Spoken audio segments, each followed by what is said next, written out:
Assalamualaikum and very good morning to everyone. Selamat datang ke sesi perkongsian pemenang Anugerah PicTL dan Pertandingan Inovasi PdP 2021. I am Zakia, represent CADe-UPM as your moderator for today's session. As what we mentioned in the early poster, today's session will be include two slots where the medium of the presentation will be different for each slot. Jadi saya akan menggunakan dua bahasa pada hari ini dalam sesi moderasi mengikut slot. Setiap slot akan berlangsung lebih kurang 1 jam termasuk sesi soal jawab. Soalan atau pandangan boleh dilontarkan melalui ruangan chat yang dibuka atau dimajukan secara terus kepada speaker mengikut kesesuaian.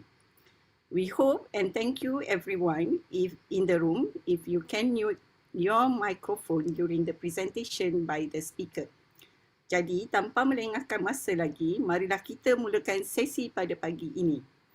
To begin with, the first slot for today is the sharing session by our Putra Innocreative Awards winner for Best Innocreative Educator in Transformative Teaching in 2021.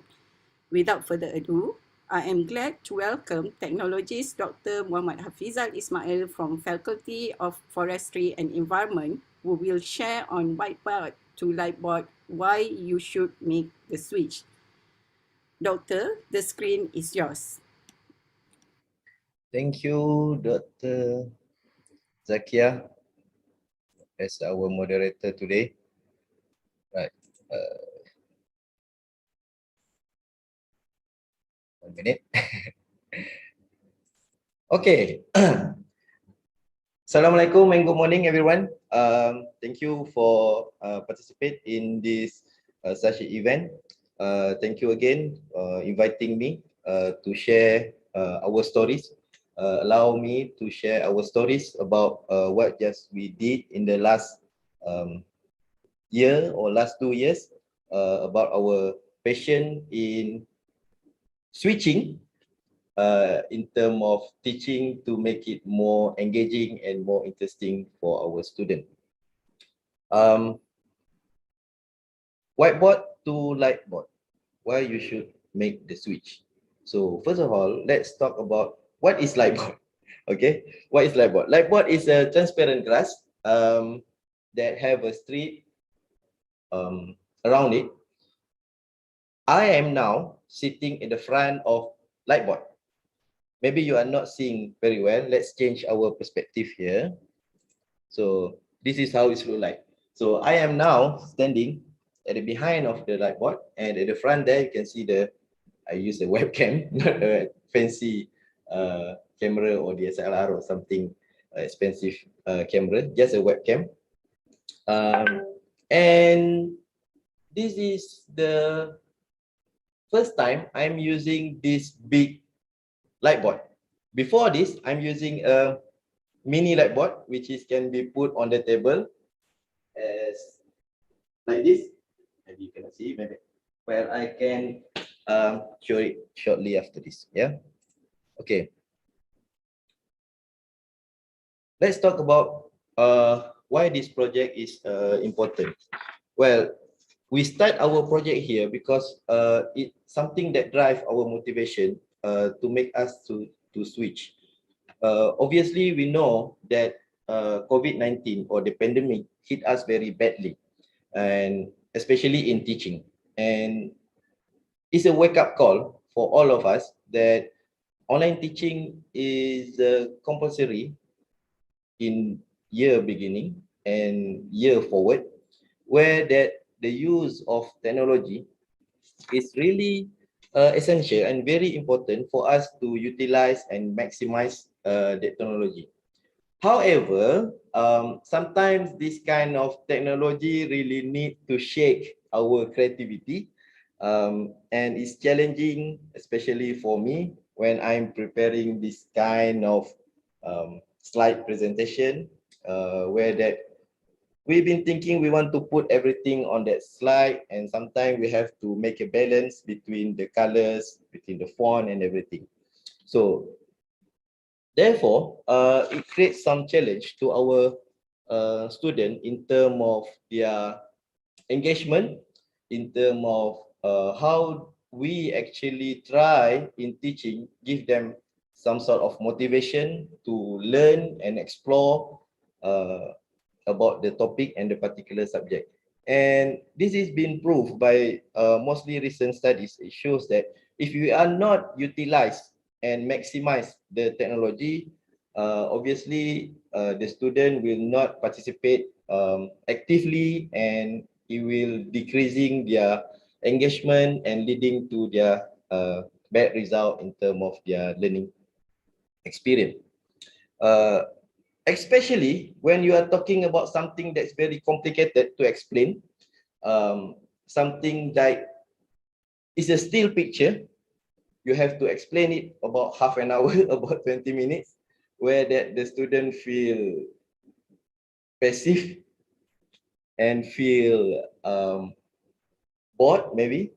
Well, anyway, there is something interesting there, where that we just discover that this is the era of screenages generation, where that our, not just the student, not just a young generation, but for us as well, where that if our attention span is getting less than a goldfish, which is 6 seconds.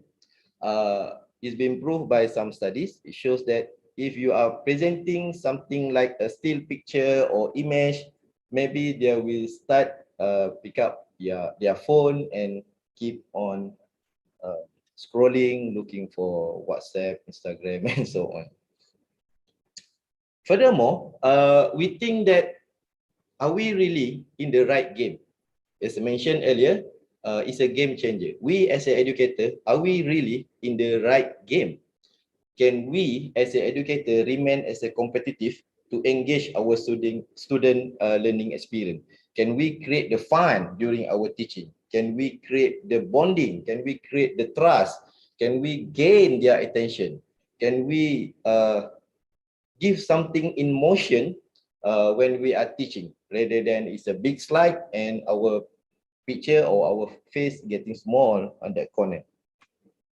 So these are our main motive that drive us to start with this project, with the main objective that we try to engage our student. We try to maximize our engagement with a student. So what we did, we built a light board. We built a portable light board. This is the first time I'm using build my own light board. It's quite prototype. Yeah, it take a while for me to understand because I'm not in the background of electrical engineering or software engineering, something like that. So I have to learn and relearn how to make the light board. The objective is just to make our teaching more engaging and more fun to our students.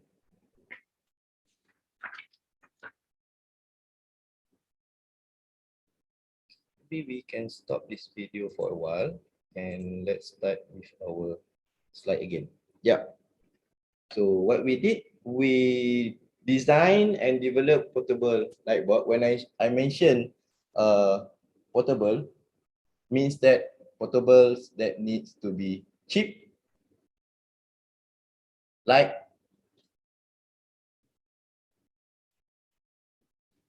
safe, and obviously it needs to be durable. So I just show to you how briefly how to use the light board. So in designing and developing the light board, it's not just me. We managed to develop about 20 pieces and we send it to all our patient teachers, all our patient educators, including Sabah and Sarawak, from the east to the north. And we are happy to see that how they are getting more engaged to their students.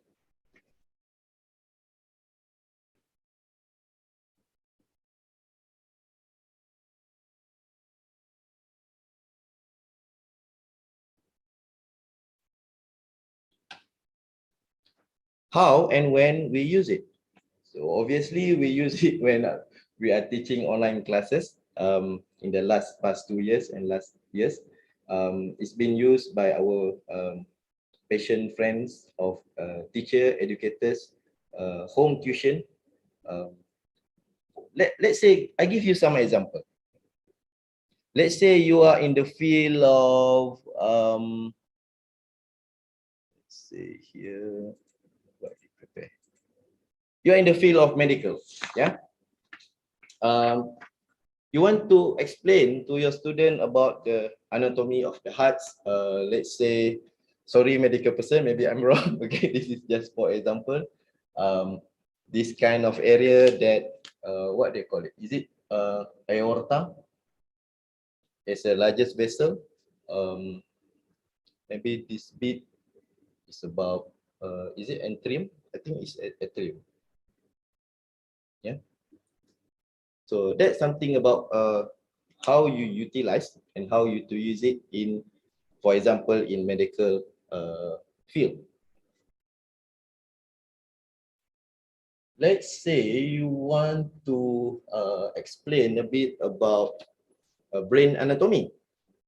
Okay, let's talk about the brain anatomy. Sorry again, our medical lecturer. You want to talk about how the cross section of the brain. Is it something they call as a cortex, isn't it? So the cortex anatomy. This is a frontal lobe. As a the largest lobe in human brain. So by explaining where is the right hemisphere and the left hemisphere. So that's something you can use and utilize this kind of whiteboard to make your student more engaged.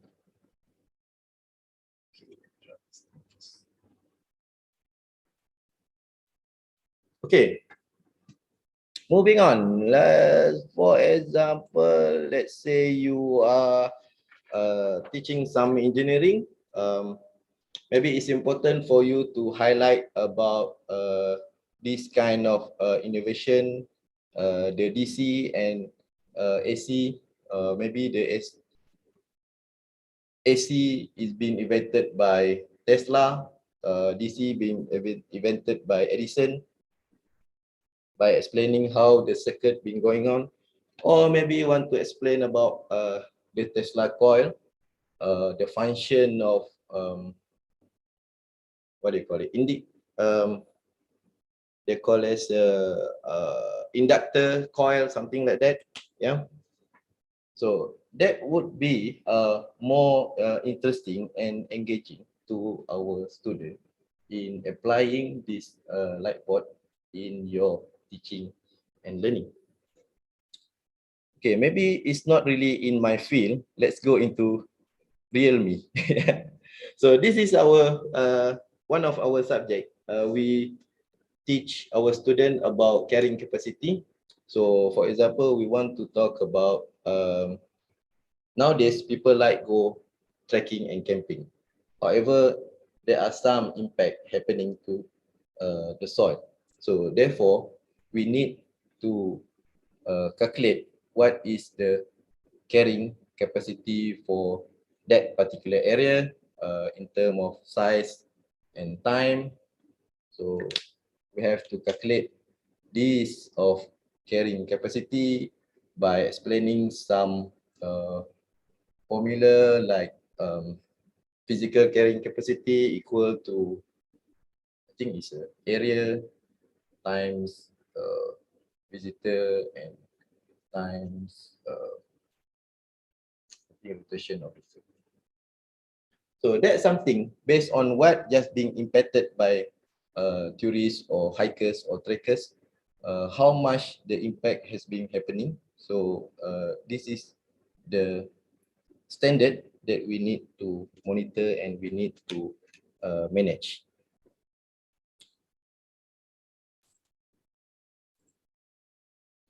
So that one of the example how to use the lightboard, and it's not really our attention, but get into our passion to know whether that is it true by using this lightboard, our student really engage in their learning experience. So we ask our student, and some of them and majority of them say that it feels like in the real class where that the lecturer can do a lot of motion, can explain more in details, especially it involves something complicated, and obviously they feel like they are actually in the real class, and it shows some of survey that we did. Most of our students agree that the use of lightboard is really engaging. So based on that, what we have learned. So the first one, we learned that students really miss us. They miss to see you in action. They miss to see you in terms of how you engaging with them directly. So they miss to see how your body language, they miss to see how our face expression when we explaining something. So that's the first one. The second one, we just learned if you are using the lightboard, you must be good as a storyteller, not a news reader. So therefore, when you are using the lightboard, you have to know exactly the content that you want to share with them. And lastly, improve educator knowledge using technical teaching tools. We just learned that creativity is limitless. We need to unlock our creativity. We need to relearn what we just learned. And obviously, it must come with a passion. We believe that the lightboard can be used widely in the online teaching, and some additional commercial value should be put into education sector especially. So I think that's briefly how that I'm using the lightboard, and I hoping some feedbacks and more feedbacks for us to improve, and maybe you have some question to us. Thank you. Okay, thank you, Dr. Hafizal. I hope everyone enjoy his amazing presentation. So now Dr. Hafizal will answer some questions. I think we have a few questions that similar questions from Dr. Benedict, Dr. Rosma, and Dr. Diana. They ask where they can get this set of light bulb. Are you making it commercialized, Dr. Hafizal? Okay. Unfortunately, I'm not a businessman. Back in when we in the lockdown, actually I did about 20 to 30 pieces. But since that we have to back to work, I have less time to build this light board. However, if a group of people really wanted this light board, maybe we can do something. We do it together. I think it's getting more fun if we can do it together. It will take about 1 hour. Okay, I will prepare all the materials and let's do it together. Okay. Okay, Dr. Fizal, here is some idea from Dr. Hana. Doctor, please work with us at SPE. We help with the business. So I think this is a good opportunity for you to run a new business, Dr. Inshallah. Okay, this is one opinion. I don't know from who, but here is iPad 8. Congratulations, Dr. Muhammad Hafizal and team members. Indeed, it is a smart product. Will be useful for us who must write on whiteboard. At least the keywords to make them visible to students rather than verbal only. Yeah, true. I agree with that. Dr. Fiza, maybe you can share with us on how much it costs you, and then in terms of the preparation to set the light board in every lesson you need to do, whether it is a live streaming or you do it asynchronous. I never use a Synchronous. I use Mhm, the live streaming. So mhm, right now I'm like you just you see me. I'm in the live streaming. mhm, I'm using a free software called as a open broadcast system, something like that, OBS. mhm, So some of you might be wondering, Am I have a superpower to write backwards? No, which is I just flip the image using that software. And how much it cost? Yeah. So the last time I did, I will charge them around 500 ringgit only. Okay. So no matter where you are, whether you are in the Sabah or Sarawak, it's just 500. But it's just sad news for those who are very nearby. It will cost you 500 as well. Because I'm not taking a lot of profit. It's just a matter of because I need to pay some of my student need their help to buy the material, something like that. Okay. That 500 is for the same size that you use today, or it is a more smaller, or what? Okay. Let me show. So this is just finished about 2 days ago. This is about, I think, 6 feet wide and 4 feet height, and it will cost us around 1,000 plus. However, the 500 that I mentioned earlier, let me go this one. This Okay. size, yeah, at this size, is in the size of 32-inch monitor, 32-inch television at that size, which is more portable for you to work on your desk work in the office rather than as this big. Okay, I see. So in the full setting of this light board approach or tools, how many gadget you use actually to set for one lesson? It just webcam, Mm-hmm. the light board, and computer. Okay. Just that's it. And of course, you need to use the software. So I just mentioned earlier, OBS. Mm-hmm. There are many free software outside there, but I used to use OBS just recently to make it my presentation more interesting, the floating text and the animation, something like that. I see. To other, we are open for the discussion, or you may have something to ask Dr. Hafizal. We are open. Okay, let me see. Well, this light board is not new. This is not new. It's been invented by one of the professor in, I think, somewhere in California, something like that, if I'm not mistaken. It was built in 2014, and it's been commercialized because that professor gives no patent trademark. So the professor say that this design is open all to the educators.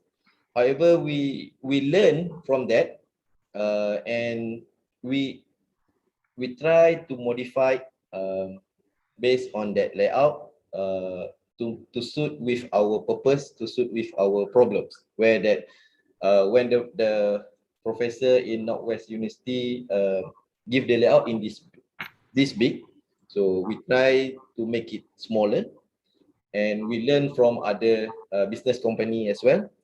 Is based in United States. I think they have a sale now. Yeah, at the size of 32 inch. I think it's around 1,500 USD, something like that. And the closest is our Singapore. Singapore, I think they have a branch there. Maybe the currency getting more lower. Okay, good. Okay. Actually, we have a lot of time Yeah. to wait until the second slot. So maybe any Yeah, maybe I can say something. Can I? yes, please.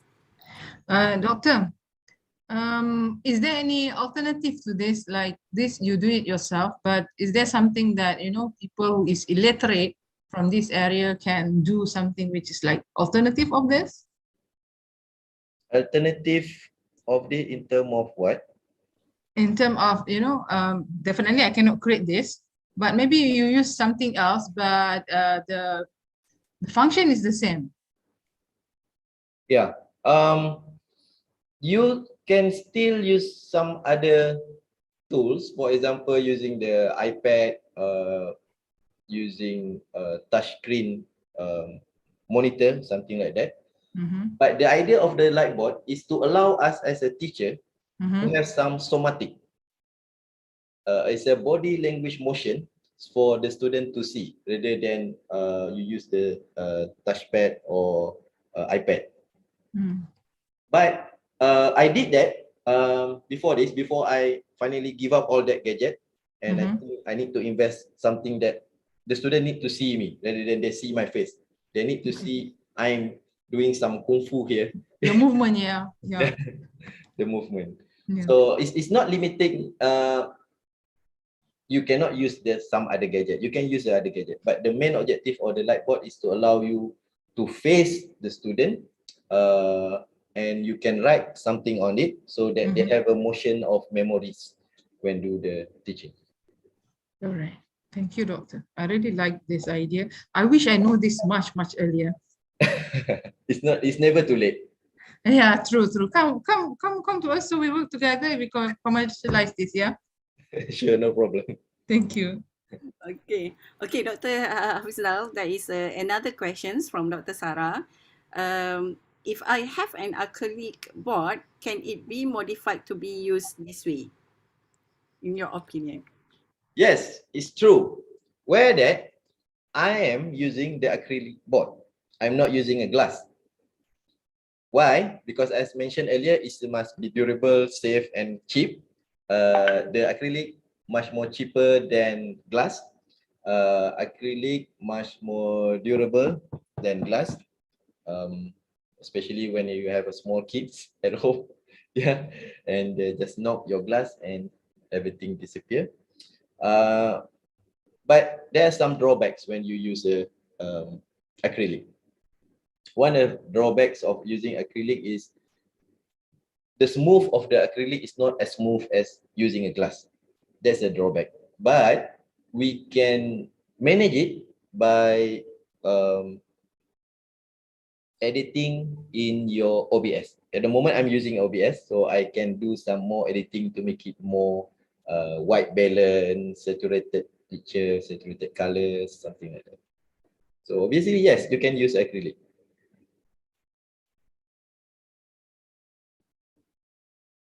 Dr. Hafizal, actually, I am very interested to know how you do, because just now you demonstrate on some picture is actually reflected in your light bulb, and then you can put your annotation and so on.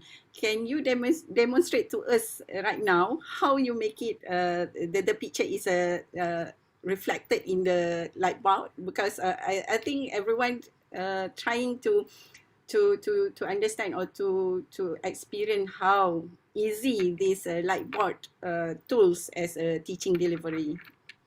Okay.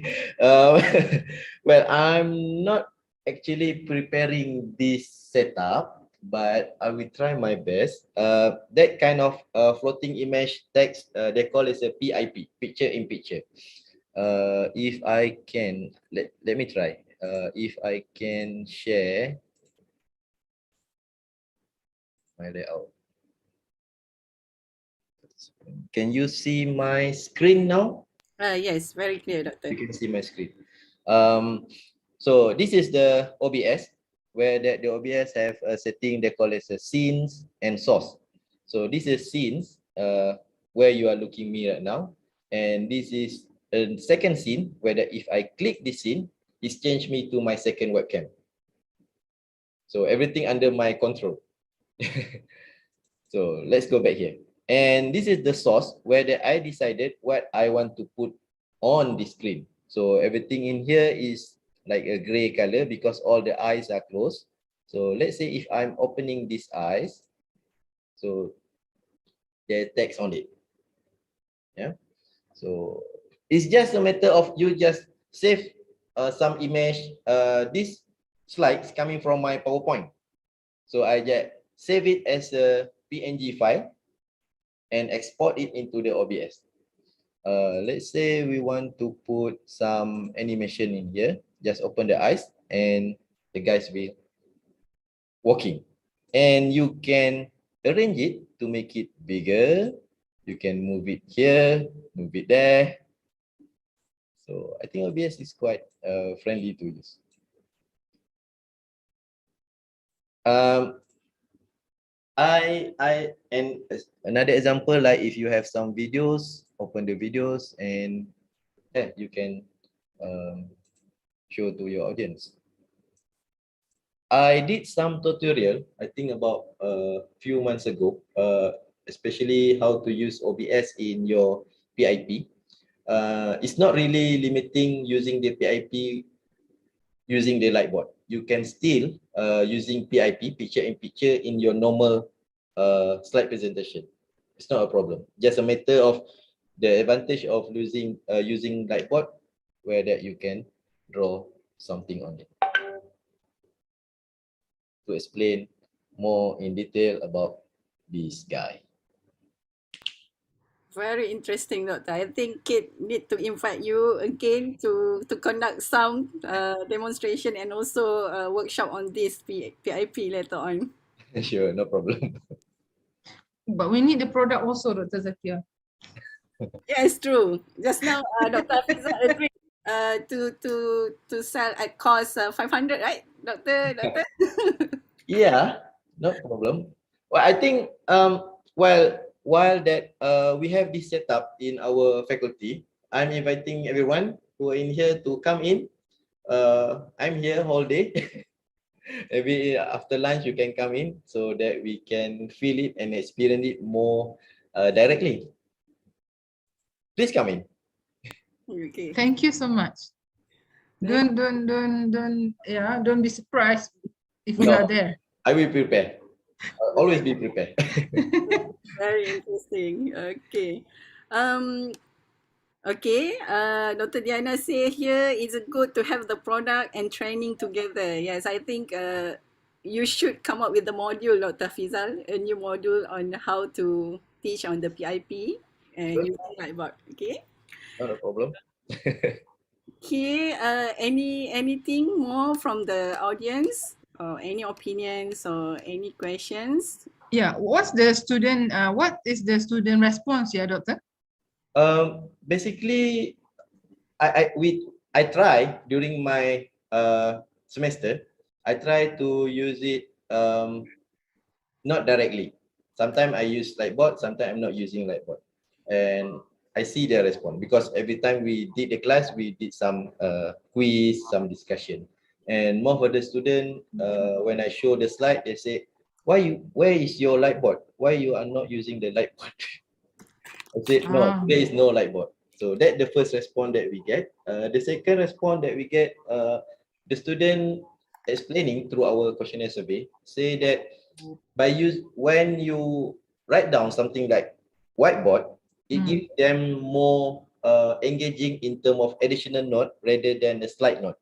So that we get the feedback from the student. Yeah, true. It's very interesting. Okay.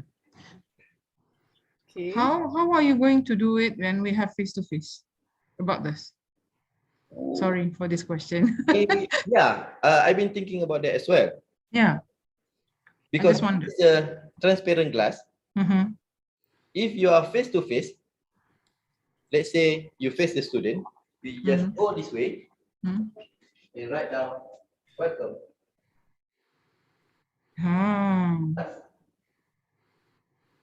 So it's a whiteboard, but it's a transparent.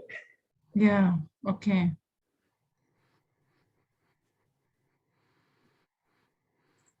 I think it is also good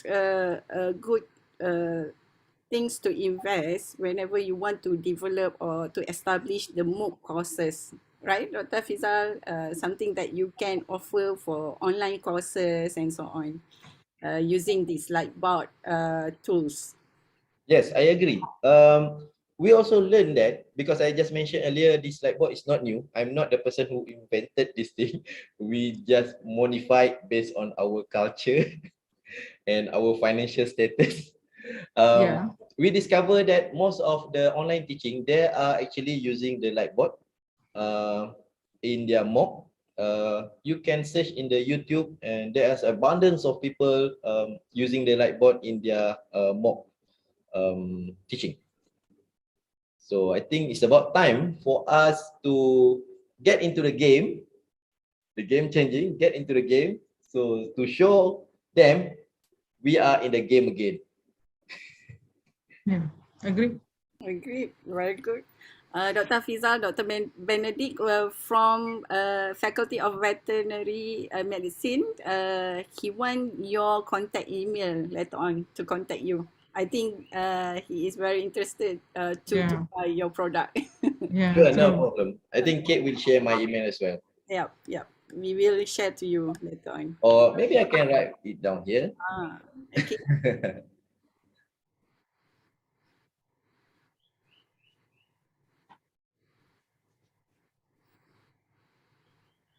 Okay, good. All right. Okay, so I still open to the everyone to any opinions or questions before we end our first slot. So But sorry, because not much that I can explain it for the 1 hour. So yeah, for example, the kid last time they asked me to conduct this session for 2 hours. I think not much that I can explaining how that I'm using this light bulb for 2 hours. Unless you come into the class, then it could be another 2 hours. I believe Dr. Hafizal is the gold award winner for every time Kate can organize the PicTL for PdP innovation. Kate, congratulations for your consistent and commitment to improve in terms of the innovation and also creative of the PdP. Thank you, thank you. Okay, let me see if there is any other questions on. Okay, thank you, Dr. Fizal, for a very insightful sharing session from Dr. Siti Suryati. Okay, thank you. Right. For having me. Okay, I think that's all. If there is no further questions and things to be discussed with Dr. Hafizal, so you may reach Dr. Hafizal through his email mhafizal@upm.edu.my for further discussion and so on. Okay, again, thank you very much, Dr. Hafizal, for answering those questions and for the great presentation and sharing session today. It was a pleasure to have you with us, and I think now I hope everyone can wait and to join our next slot with our next speaker. But we have some break for 5 minutes to give our next speaker some time to prepare for the slide presentation and so on. Okay.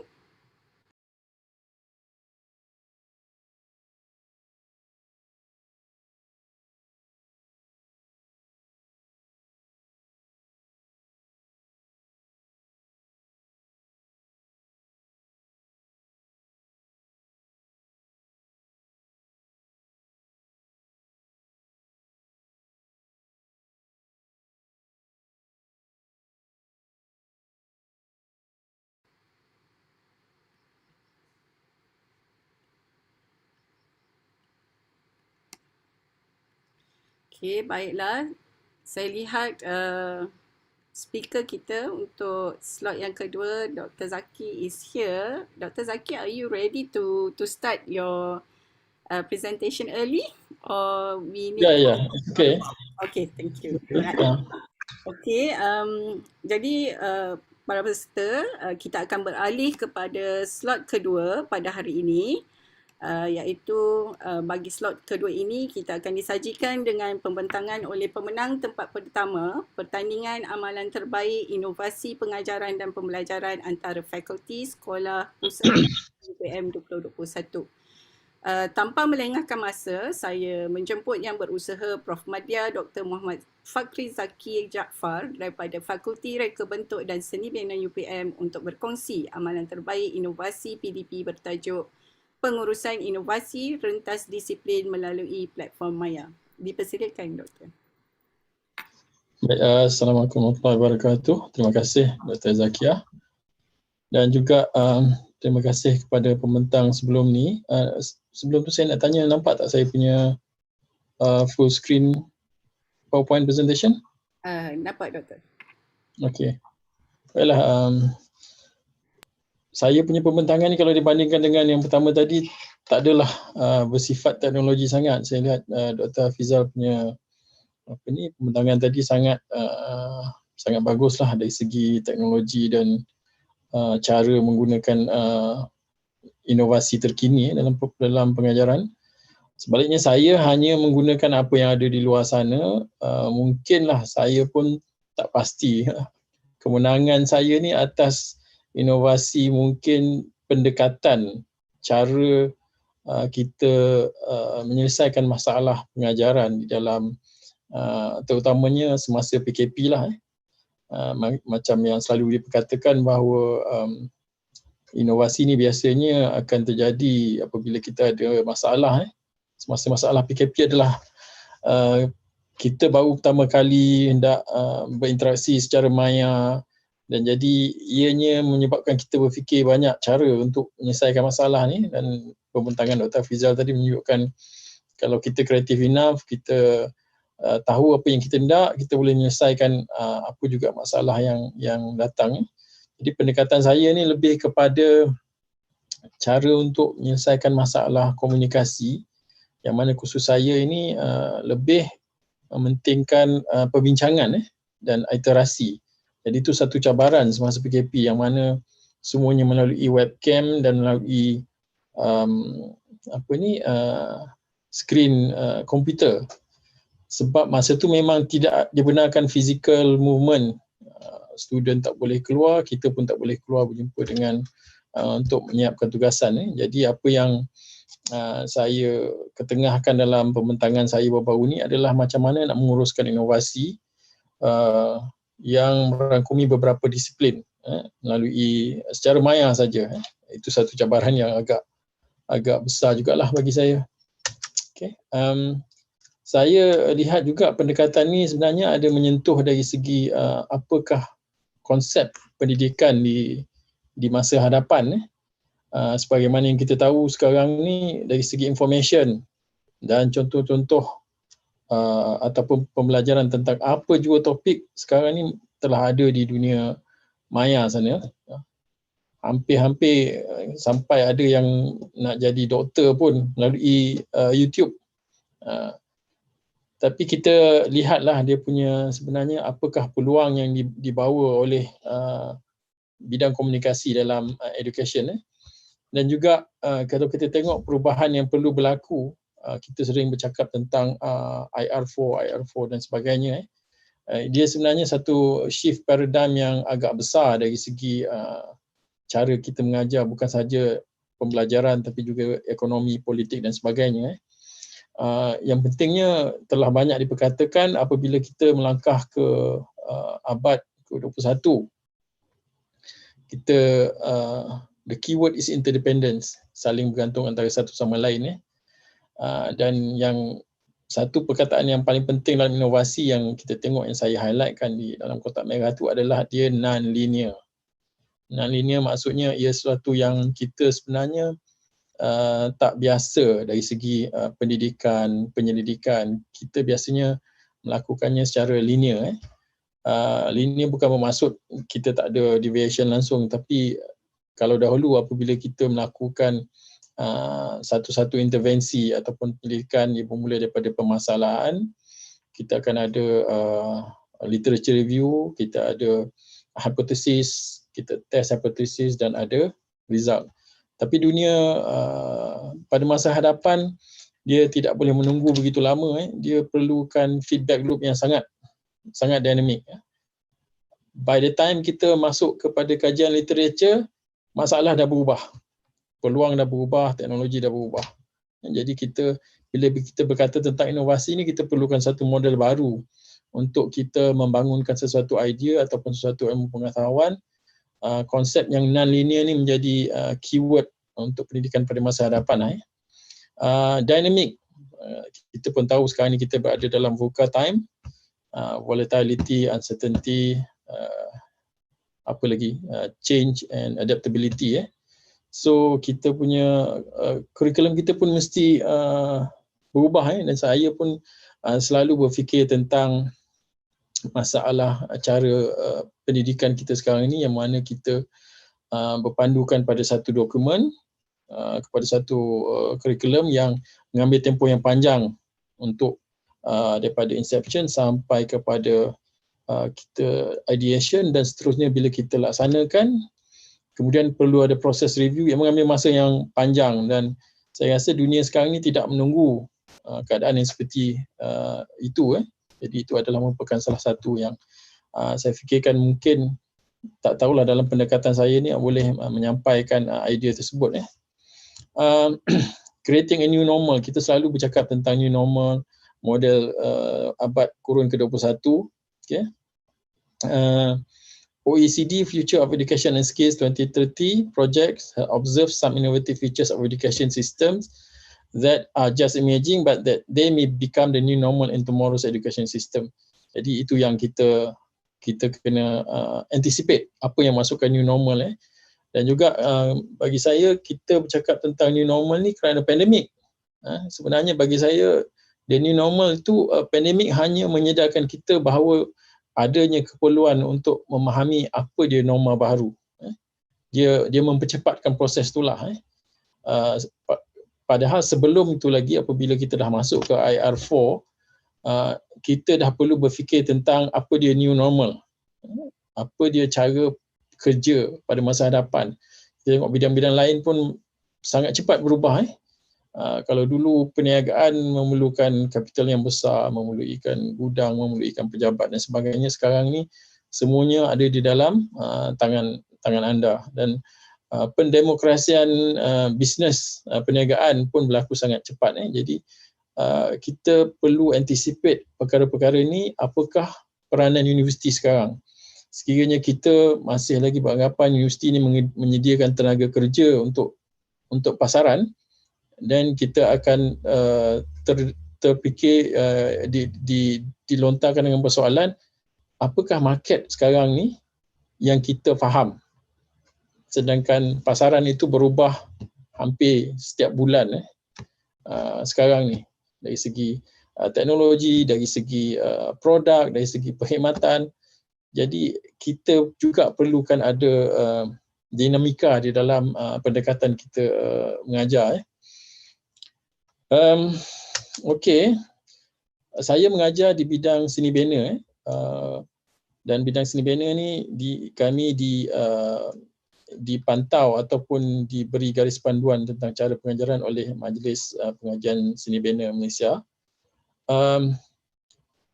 Dan kami banyak mengambil pelajaran ataupun hint daripada sekolah-sekolah seni bina yang lain di dunia.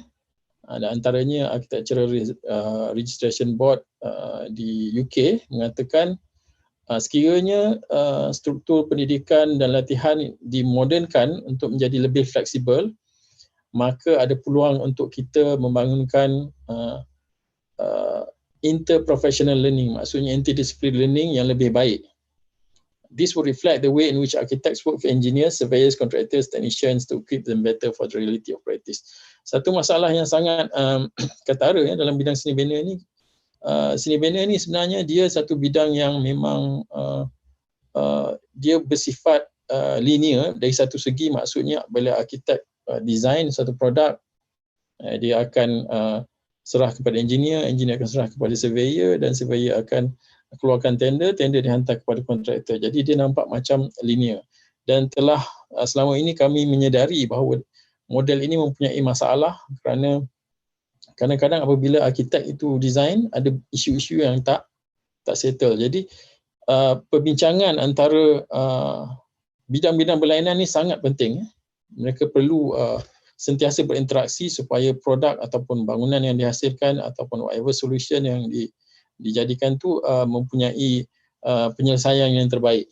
Jadi kita telah mula bergerak ke arah dia seolah-olah macam dia mirror konsep inovasi, yang mana banyak iterasi feedback of design tu perlu ada. kita perlu berbalik kepada idea asal sekiranya ada kepincangan dan sebagainya. Jadi iteration ataupun dalam bahasa Melayu iterasi lah. Saya tak tahu apa dia punya perkataan yang lebih sesuai. Jadi subjek ni ada dua. Pertama sekali cabarannya ialah khusus kami ni saya gabungkan dengan engineer. Itu antara salah satu usaha yang kita cuba atasilah masalah yang ada di dalam industri, iaitu pemisahan bidang-bidang ini dalam proses kerja itu perlu disatukan supaya setiap profesional berada dalam proses yang sama daripada hari pertama sampai projek akhir. Jadi pertama ini adalah cabaran apabila kita menggabungkan dua bidang yang berbeza. Selalunya kalau di industri sana kita akan design dan serah kepada engineer dan engineer akan menggunakan kepakarannya untuk memberi penyelesaian. Jadi apabila kita gabungkan kedua khusus ni, cabarannya ialah macam mana kita nak gabungkan dua bidang yang mempunyai bahasa yang berbeza, cara kerja yang berbeza. Kita nak engineer juga jurutera terlibat dengan mereka, dengan arkitek dalam memberi idea tentang design.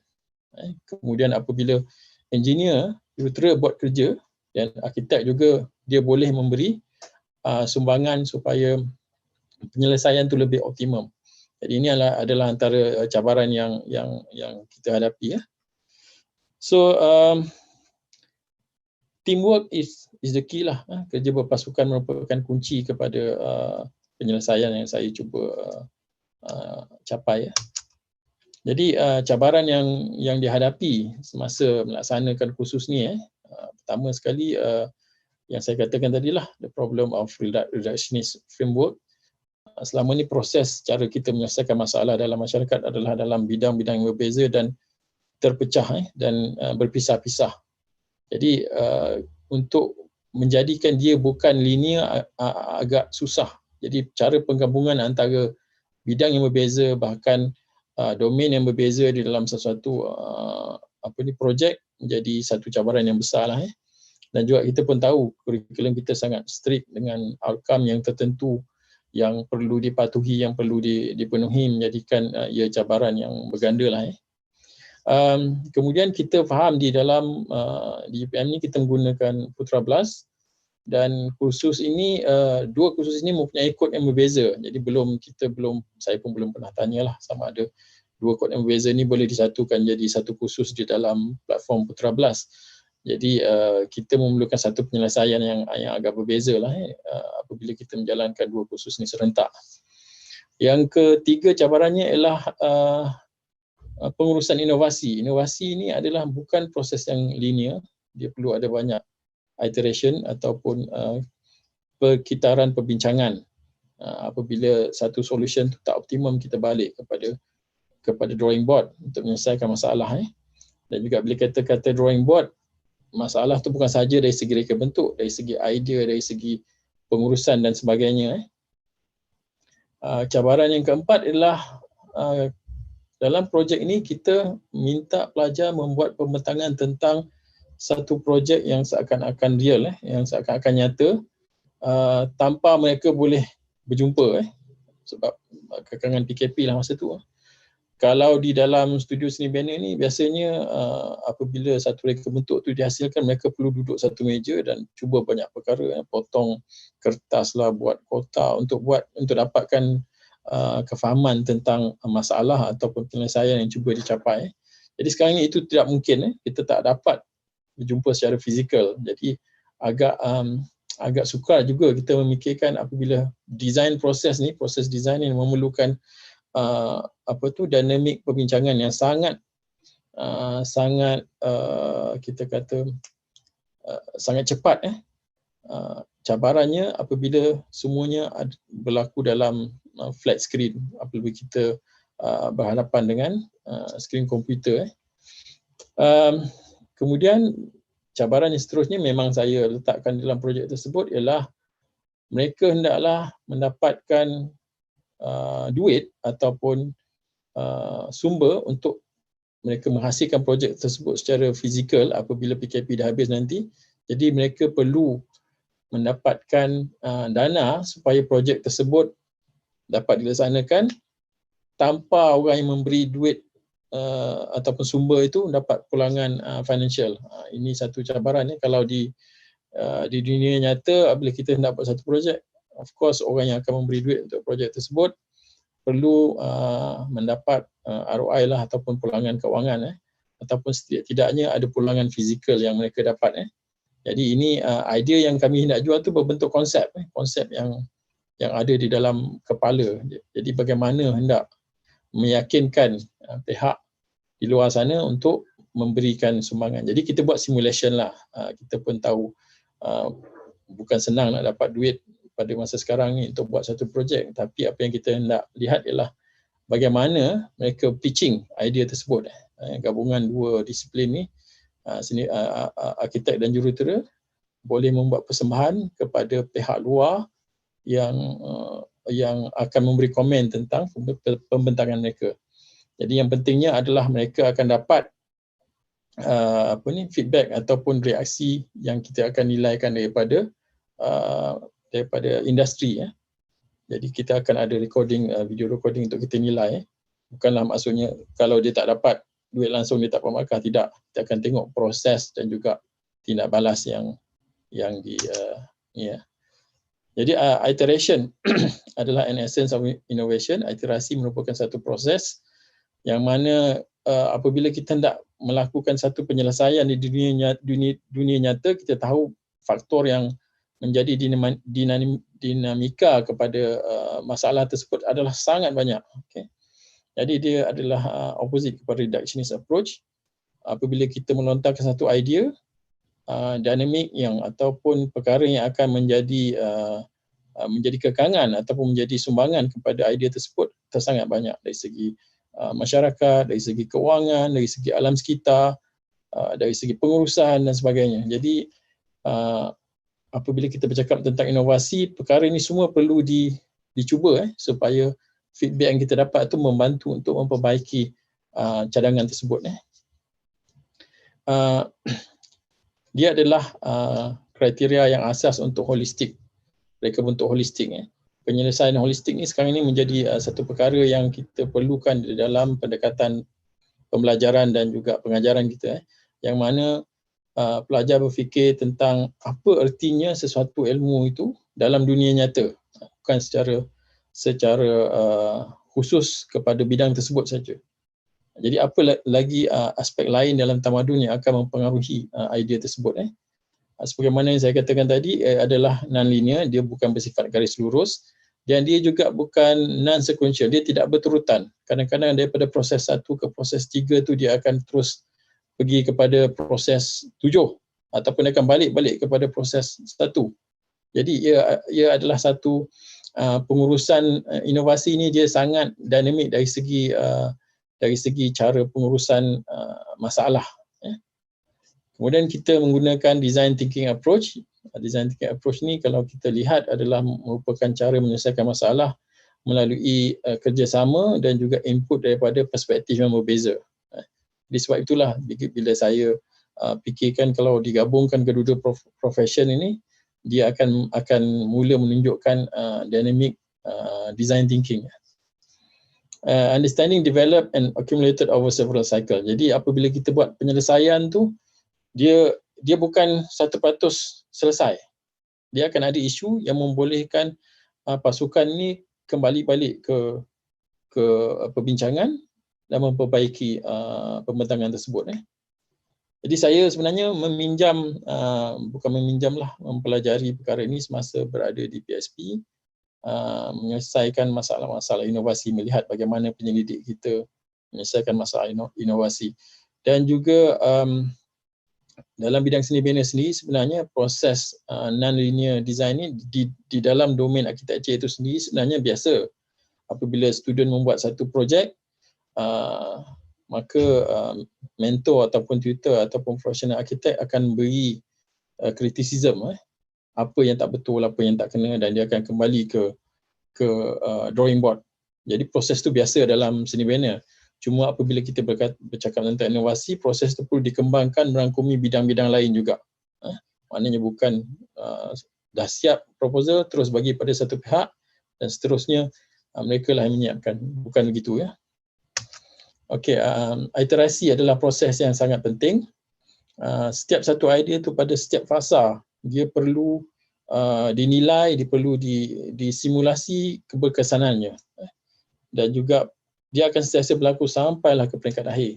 Jadi ini merupakan satu ciri-ciri inovasi lah. Okey, untuk subjek tersebut kita buat sebagai latihan transdisciplinary untuk tahun 2 daripada engineering student dan juga tahun 4 daripada architecture. Jadi project requires actual construction of an architectural installation. Jadi cara mereka present tu seolah mereka akan cari tapak sebenar dan mereka perlu bina benda tersebut dengan sumber yang mereka sendiri perlu cari. Jadi objektif dia bukan ada brief ataupun objektif tertentu yang ditentukan oleh saya. Mereka sendiri kena cari masalah, kena cari tempat dan kena cari orang yang bersetuju dengan penyelesaian mereka. Jadi apabila mereka nak mencari penyelesaian begini, mereka perlu involve dengan terlibat dengan pihak industri, terlibat dengan masyarakat yang memerlukan. Jadi mereka sendiri perlu berfikir apakah yang sesuai untuk penyelesaian yang mereka cuba dapat. Dan kita gunakan quadruple helix approach yang saya sebut tadi dan juga NABC method. Kita ajar student pitching menggunakan NABC method kepada yang dah biasa ikut PSP punya khusus. NABC method ni adalah cara untuk kita membuat pembentangan supaya mendapat sumber ataupun buy-in daripada orang yang akan memberi sumbangan ataupun membeli produk kita. Okay. Jadi apakah yang mereka perlu buat? Mereka perlu menjual idea sebenarnya, bukan produk. The idea tu. Mereka akan buat berbagai sama ada installation. Installation ni dia macam sculpture lah ataupun arca yang mempunyai nilai-nilai seni tertentu, tapi yang pentingnya bukan arca tersebut, tapi apakah idea di sebalik arca tersebut yang kita hendak supaya daripada produk tersebut akan berlaku dialog, perbincangan di kalangan publik supaya boleh mencetuskan perbincangan tentang falsafah di sebalik idea tersebut. Jadi kita bukan minta student tu untuk jual sculpture tersebut. Mereka perlukan sumber kewangan untuk membina sculpture tersebut. Jadi dia perlu menjual idea supaya orang yang hendak melabur ataupun memberi sumbangan bagi sculpture tersebut setuju dengan falsafah yang diketengahkan. Okey, jadi cabarannya ialah macam saya kata tadi di dalam PKP, apakah pendekatan yang perlu kita buat? Kita ada banyak sebenarnya pada zaman sekarang ni, apa juga cara komunikasi yang kita perlu ada di luar sana. Dan saya menggunakan Trello board. Dan ini selain daripada Trello board ada banyak lagi software lain yang boleh melaksanakan tujuan yang sama, yang membolehkan perbincangan dijalankan secara maya dan direkod dan dokumen ataupun artifak perbincangan boleh disimpan di dalam secara maya dalam Trello board. Kita menggunakan banyak YouTube video clips untuk mereka membuat pembentangan, untuk menerangkan konsep kepada klien lah ataupun mereka yang berpotensi untuk memberi sumbangan. Ini pada akhirnya kita minta mereka buat video tentang installation site, cara mereka memasang instalasi tersebut, progress projek tu, apa yang mereka hadapi, dan kita akan bincang bersama-sama melalui video tersebut. Tapi by the time semasa kami habis kursus ni, PKP masih lagi disambung, jadi memang tidak ada kemungkinan untuk student buat instalasi tersebut secara nyata lah. Jadi cuma ada rekod dari segi pembentangan, dari segi feedback dan juga dari segi persetujuan ataupun reaksi pihak yang mereka minta sumbangan tersebut. Jadi kuliah yang kami bagi, oleh kerana mereka mempunyai objektif dan falsafah yang berbeza-beza, kita hanya memberi kuliah umum tentang apa maksud inovasi dalam bidang seni bina. dan juga apakah peranan art installations ataupun sculpture ataupun arca tadi di dalam bidang ini yang mana digunakan untuk membangunkan minda dan juga kesedaran umum melalui seni. Dan juga kita buat latihan kuliah tentang NABC method. Selebihnya adalah mereka perlu membuat pembentangan kepada pihak-pihak yang berbeza di luar sana, kemudian akan balik di dalam perbincangan kelas secara maya lah untuk mereka bentangkan apa respon yang mereka terima daripada pembentangan mereka, apa yang perlu diperbaiki. Jadi mungkin dari pembentangan pertama ada komen-komen daripada pihak industri ataupun orang yang ingin menyumbangkan tu tentang idea mereka, mungkin dia kata terlalu mahal, tidak sesuai, tidak praktikal, ataupun mereka tak setuju langsung dengan falsafah yang cuba diketengahkan. Jadi mereka akan balik dan akan buat iteration, akan ubah proposal mereka. Okey, dia punya kandungan tugasan mereka adalah mereka akan memilih satu konsep seni bina, idea atau falsafah seni bina, dan berdasarkan falsafah tersebut mereka perlu membuat instalasi ataupun arca sculpture seni yang menerangkan ataupun yang mengenengahkan falsafah tersebut kepada masyarakat. Jadi perlu di installation ni adalah bersifat 3D yang perlu diletakkan di satu tempat awam, dan dia bukan bersifat macam pameran seni biasa. Maksudnya orang awam boleh masuk ke dalam ataupun berinteraksi dengan instalasi tersebut. Tapi apa yang penting adalah apakah idea di sebalik apa yang dipaparkan melalui seni tersebut. Dan juga mereka harus mencari, kami gunakan perkataan investor ataupun pelabur yang akan memberi sumbangan dari segi sama ada ruang ataupun bahan ataupun buruh ataupun wang untuk sculpture tersebut ataupun arca tersebut dibina. Dan juga kita faham agak sukar untuk mereka bekerja di semasa PKP. Jadi kita cara penilaian kita bukanlah berapa duit yang mereka dapat, tapi apa usaha yang mereka dapat tunjukkan untuk mendapatkan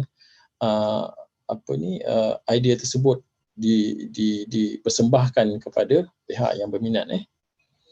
Dan semua perbincangan mereka, sama ada sesama di dalam grup ataupun perbincangan dengan pihak industri, apabila mereka buat pembentangan akan dikongsikan bersama, dan kita akan buat macam postmortem lah untuk mengkaji di mana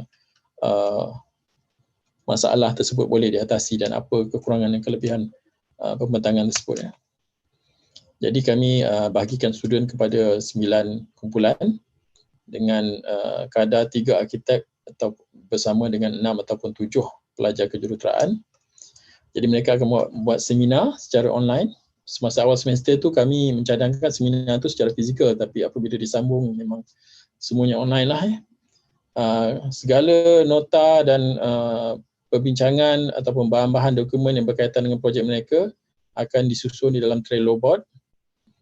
Kemudian kami juga memerlukan mereka untuk berkongsi pengalaman mereka tentang apa yang mereka faham tentang konsep dan juga perjalanan acara tersebut melalui esei.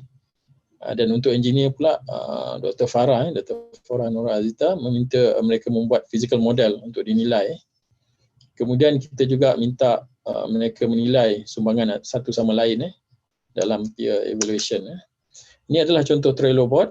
Kita ada senarai dipanggil list, yang panjang tu adalah list, dan setiap dalam list tu ada beberapa banyak kad, dan dalam kad tersebut ada nota perbincangan, ada link kepada video, ada link kepada sumber-sumber yang menjadi rujukan mereka lah.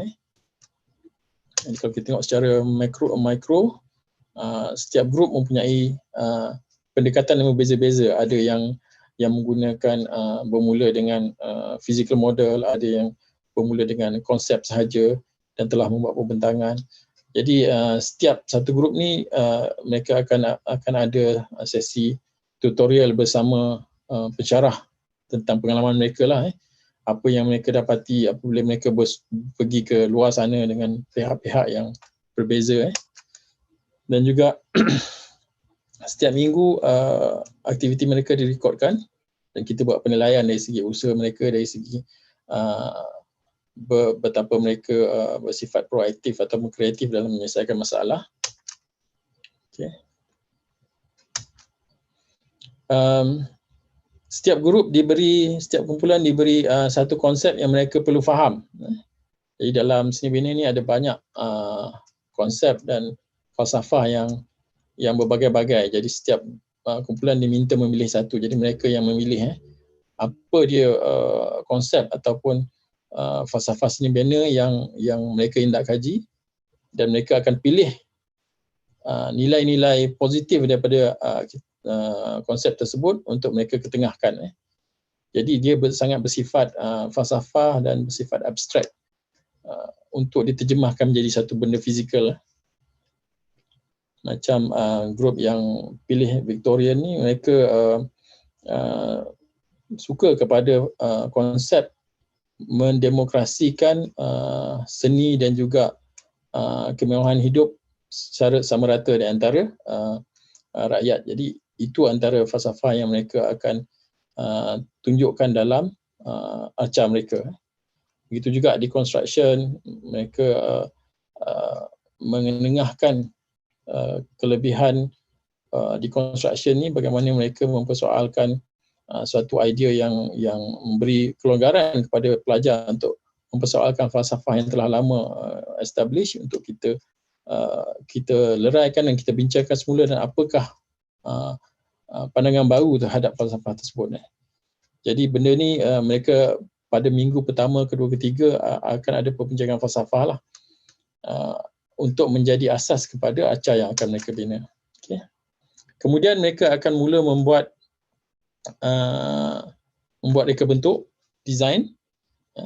Design tersebut mereka bincang secara untuk teknikalnya bersama engineer, dan juga saya minta pelajar kejuruteraan bincang bersama semasa mereka bincang tentang falsafah, walaupun mereka agak tidak selesa bercakap tentang falsafah, konsep dan teori sebagainya, tapi kami dapat lihat bagaimana mereka mula dapat sama-sama berbincang tentang perkara tersebut apabila mereka dijemput untuk berkongsi pandangan di dalam fasa reka bentuk. Kemudian apabila mereka telah ada satu reka bentuk, mereka diminta untuk mencari potential contributor ataupun sumber. Jadi mereka pergi ke sama ada syarikat swasta, organisasi, agensi kerajaan, semuanya secara maya sebab tak boleh physical travel pada masa tu. Menggunakan NABC method, dan mereka minta seolah-olah dengan objektif mengatakan sumber tersebut akan digunakan semasa akhir PKP. Mereka akan membina arca tersebut di satu tempat yang telah dipersetujui. Jadi apabila mereka membuat pembentangan, mereka perlu memahami nilai organisasi ataupun agensi ataupun pihak yang mendengar pembentangan tersebut, dan mereka mempelajari bagi setiap pihak yang mereka membuat pembentangan ada sudut yang berbeza yang perlu diketengahkan. Ada agensi yang contohnya cenderung kepada isu-isu kemasyarakatan, jadi cara pembentangan, cara reka bentuk tu pun mungkin akan diubahkan untuk menunjukkan nilai-nilai kemanusiaan. Kalau mereka persembahkan kepada agensi yang ingin menerapkan kreativiti ataupun inovasi dalam masyarakat, jadi mereka perlu menunjukkan arca yang dinamik, yang bersesuaian dengan falsafah yang mereka pilih, tetapi perlu di-alignkan dengan visi ataupun falsafah pihak yang dibuat pembentangan tersebut. Dan mereka bukan buat satu ataupun dua pembentangan, kadang-kadang hingga 3, 4, 5. Kerana setiap kali pembentangan akan ada komen yang mereka gunakan untuk menambah baik persembahan mereka. Jadi semasa mereka membuat reka bentuk, mereka gunakan platform maya, semuanya secara maya, software dan sebagainya untuk membuat konsep. Jadi konsep ni boleh diubah di dalam software dengan cepat tanpa ada apa-apa kos. Ini pun proses iterasi juga. Apabila mereka menghasilkan satu 3D, mereka akan panggil pasukan dan bincang macam mana, apakah pandangan kumpulan tersebut tentang instalasi yang mereka cadangkan. Jadi ada yang akan memberi cadangan dari segi falsafah ni tak begitu kena, ataupun dia tidak menggambarkan, ataupun jurutera akan memberitahu ini agak mahal untuk dilakukan ataupun susah untuk dilaksanakan. Jadi proses iterasi dalam mereka bentuk itu sendiri mereka telah laksanakan beberapa kali sesama mereka. Dan untuk pelajar kejuruteraan, hasil reka bentuk ini persetujui akan dijadikan satu model 3D untuk mereka meneroka tentang konsep struktur yang mereka akan bina. Jadi kefahaman tentang apakah bahan ataupun mungkin anggaran kos yang mereka boleh nampak daripada membuat projek ini secara fizikal. Jadi ada satu ataupun dua kali mereka buat permohonan untuk datang berjumpa bersama untuk buat physical model ni. Dia berskala kecil lah, bukan full scale. Untuk memahami material, untuk memahami kekangan sumber ataupun bahan yang akan digunakan. Jadi segala aktiviti ataupun persembahan yang mereka lakukan akan mereka rekod dan mereka wawarkan kepada orang awam melalui social media dan sebagainya. Dan itu juga berguna untuk mereka mendapat feedback ataupun maklum balas tentang cadangan yang mereka usahakan. Salah satu daripada kumpulan tersebut sebenarnya apabila membuat pembentangan memang mendapat sokongan daripada agensi kerajaan, salah satu agensi kerajaan iaitu MTC, dan mereka amat berminat dengan instalasi tersebut dan bersetuju untuk secara nyata memberikan sumber untuk mereka membina instalasi tersebut. Dan juga semasa untuk penyampaian hadiah pun kita buat secara maya oleh kerana kekangan masih lagi, UPM masih lagi belum dibuka untuk pelajar, dan juga orang luar pun belum masuk lagi, jadi kita buat majlis penyerahan cek tersebut secara maya. Dan juga apabila kita mendapat sumber begini, kami cuba rope in beberapa agensi lain untuk sama-sama menyumbang dan perbincangan bersama CADe-Lead untuk mereka membenarkan kita menggunakan ruang mereka untuk mempamerkan hasil pelajar tersebut pun telah berjalan. Tapi itulah di akhir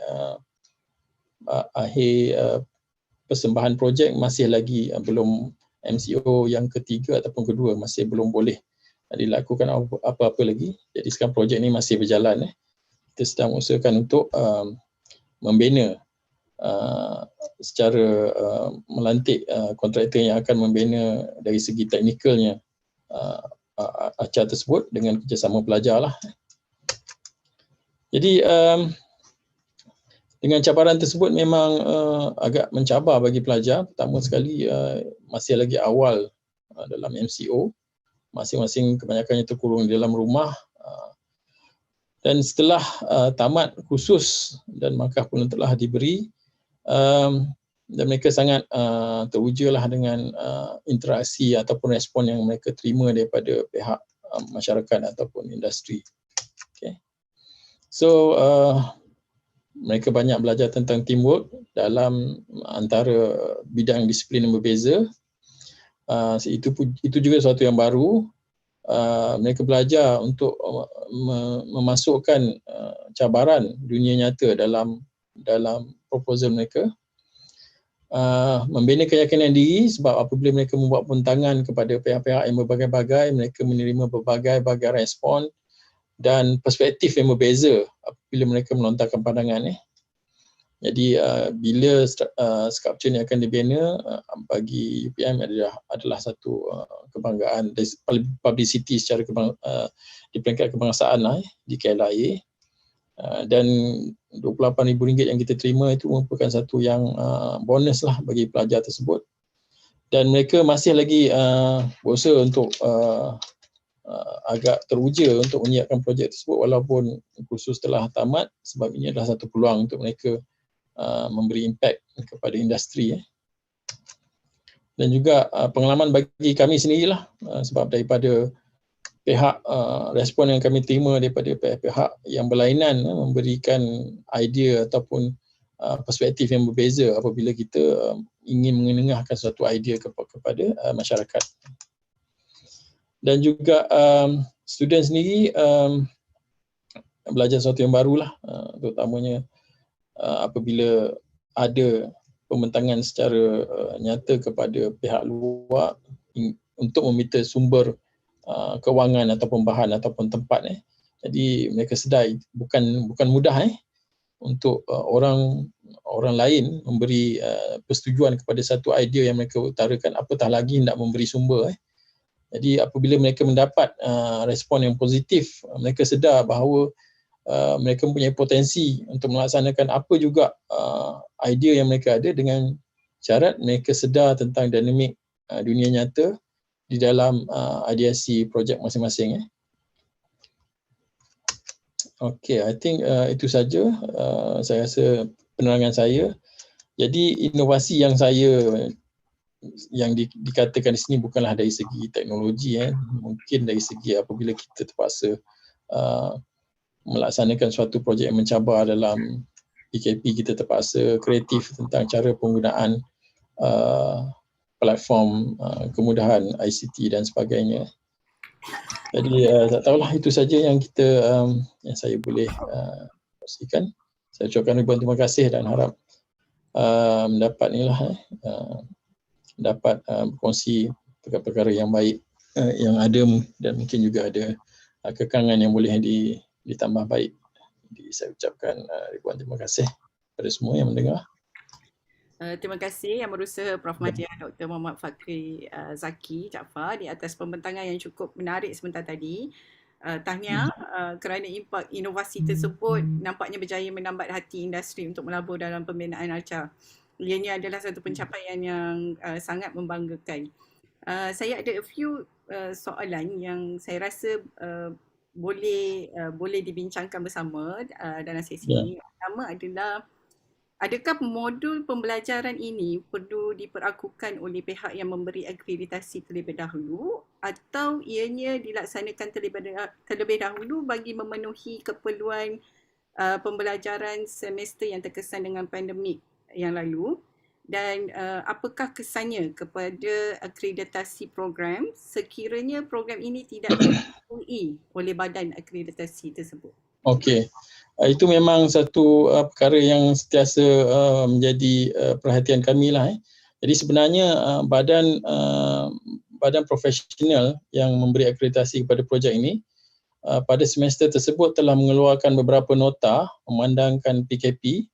Jadi mereka memberi secara umumnya memberi kelonggaran lah kepada pendekatan pengajaran. Jadi nota-nota tersebut perlu dipatuhi lah, dikeluarkan oleh Majlis Pengajian Seni Bina Malaysia memandangkan PKP. Jadi mereka memberi beberapa siri aturan lah yang sesuai dengan keadaan PKP pada masa tersebut. Jadi kami berpegang pada nota-nota yang diberilah. Jadi sepanjang PKP tersebut pengakreditasian berubah sedikit cara penilaian mereka. Jadi selagi kami patuh kepada nota tersebut, insya-Allah tidak ada masalah lah. Okay, baik, terima kasih. Ada satu lagi, ini mungkin secara general ya doktor, bagaimana FRSB memenuhi keperluan dalam mencapai tahap psikomotor yang tertinggi, kerana kita faham kurikulum dalam FRSB ni dibentuk dengan penekanan kepada kemahiran psikomotor pelajar. Dengan cabaran pembelajaran secara online ni, FRSB menangani. Tak dinafikanlah cabaran psikomotor tu agak tinggi lah, terutama kepada pelajar tahun 1, apabila sebab mereka perlukan tunjuk ajar dari segi cara nak memegang pen, cara nak melukis dan sebagainya. Itu memang cabaran yang kami lihat agak mengesankan jugalah. Dan ianya suatu cabaran yang kami harap tak akan berulang lah. Tapi untuk tahun kedua, ketiga, keempat, oleh kerana asas psikomotor tu telah ada, dia tidak begitu menjadi masalah yang besar lah. Dan sekarang ini juga apabila kita lihat kemudahan ICT telah banyak dan berbagai, jadi kemahiran manual tu bagi kami masih penting, tapi dia tidak lagi menjadi kritikal. Sebab lukisan sekarang semua dia boleh dibuat secara komputer, CAD dan sebagainya. Tapi bagi kami lah, dari segi idea, dari segi penghasilan idea, that kemahiran manual dalam pada peringkat awal menghasilkan konsep tu masih penting. Jadi itu satu cabaran jugalah. Tapi dia telah tidak menjadi semakin kritikal lah dengan situasi industri sekarang. Dan kalau kita tengok dalam industri pun dah tak ramai lagi yang pakai pen. Semuanya lukisan dibuat secara komputer. Cuma dari segi nilai lah, nilai reka bentuk tu kami masih percaya kemahiran tangan tu masih penting untuk iterasi yang paling awal semasa kita melukis konsep dan sebagainya. Dari segi cabaran kepada tenaga pengajar sendiri pada pandangan peribadi ataupun ni doktor, sebab kita faham bila architecture ni atau design school ni dia memerlukan banyak gadget and so on untuk membantu dalam sesi pengajaran. Pandangan dan pendapat doktor. Memang saya rasa bukan saja architecture tapi bidang lain pun begitu jugalah. Dan kami sebenarnya apabila terpaksa berada di rumah, antara cabaran yang paling besar adalah ada antara kursus tu yang memerlukan makmal, yang mana mereka menggunakan software yang hanya dapat diinstal di makmal. Itu merupakan cabaran bagi pencarah juga sebenarnya. Tapi dari segi software yang diperlukan tu mereka masih dapat akses di rumah, jadi tidaklah begitu kritikal. Cuma yang saya kata tadi, dari segi pengajaran one to one bersemuka, sebab apabila mereka design ni dia bukan one way. Apabila satu line dilukis semasa tutorial, pencarah boleh memberi komen dan juga line tu akan berubah, curve dia akan berubah. Itu yang kami agak rasa missing lah ataupun kehilangan lah semasa PKP ni. Jadi cabaran dari segi itu ada. Dari segi subjek ataupun kursus, saya rasa itu samalah yang dihadapi oleh kursus-kursus lain. Dari segi jangka masa panjang, pandangan doktor sendiri kan, modul pembelajaran yang dibentuk semasa PKP ni, adakah ia berpeluang untuk diadaptasi atau dikembangkan untuk kegunaan masa depan walaupun tidak PKP? Ya, saya rasa sebenarnya mungkin di sebalik PKP ni ada rahmat lah. Setiap kesusahan tu ada rahmat di sebaliknya. Dia membuka mata kita sebenarnya dunia pada masa hadapan sebenarnya begitu.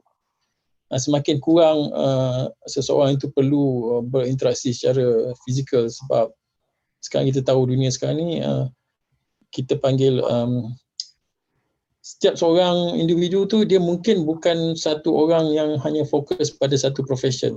Sekarang ni kita panggil slash culture kan. Dia mungkin jadi graphic designer, dia mungkin boleh jadi ma'andam. Jadi dia perlu bergerak daripada antara satu domain ke satu domain tu dengan cepat.